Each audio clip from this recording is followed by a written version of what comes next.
ஒரு வடை சட்டி வச்சு அதில் கொஞ்சமாக எண்ணெய் சேர்த்துக்கோங்க. எண்ணெய் நல்லா காயட்டும்.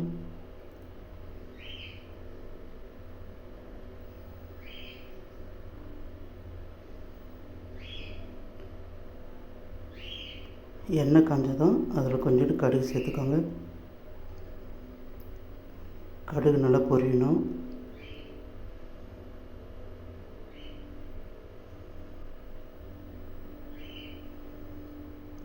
கடுகு நல்லா பொரிஞ்ச உடனே வெங்காயம் சேர்த்து வதக்கணும்.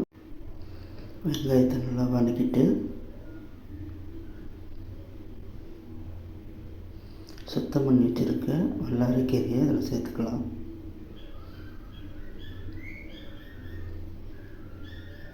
நான் இப்போ இதில் ஒரு கட்டு கீரை சேர்த்துக்கிறேன்.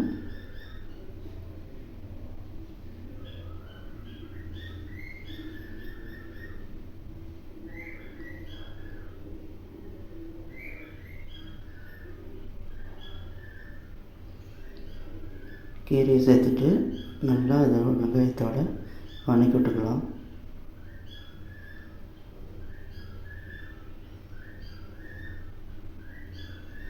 கீரை நல்லா வெங்காயத்தோடு சேர்ந்து நல்லா வதங்கணும்.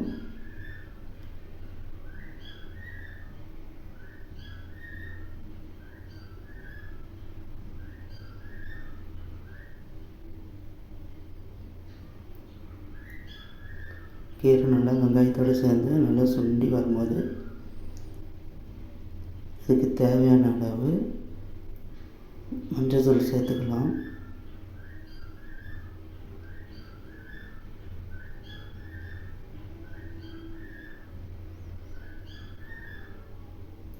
மிளகாத்தூளுக்கு சேர்த்துக்கலாம்.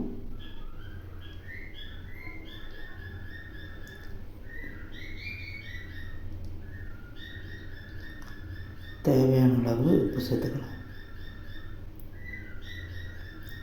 இது மூணையும் சேர்த்துட்டு நல்லா கீரையோடு வதக்கி விட்டுக்கோங்க.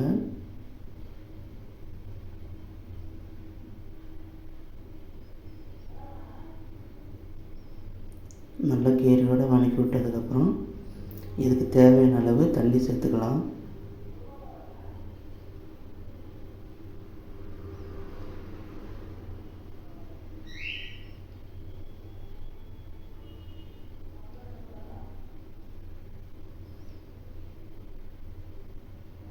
கொஞ்சமாக சேர்த்தா போதும். ஏற்கனவே கீரையிலே தண்ணி இருக்கும். தண்ணி சேர்த்துட்டு நல்லா பரட்டி விட்டுட்டு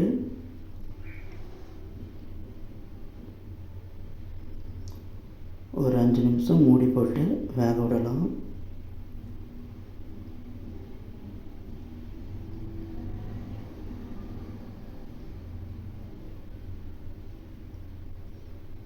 இப்போ கீரை வந்துருச்சுன்னு பார்ப்போம்.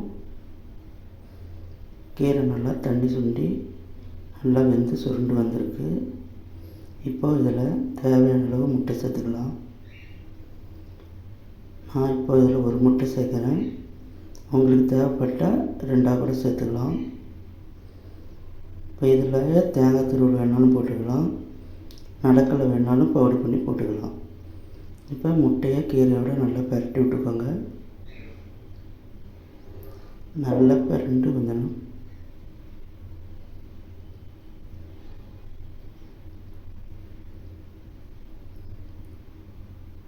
இப்போது நம்ம வல்லாரைக்கீரை முட்டை பொடி மாஸ் ரெடி.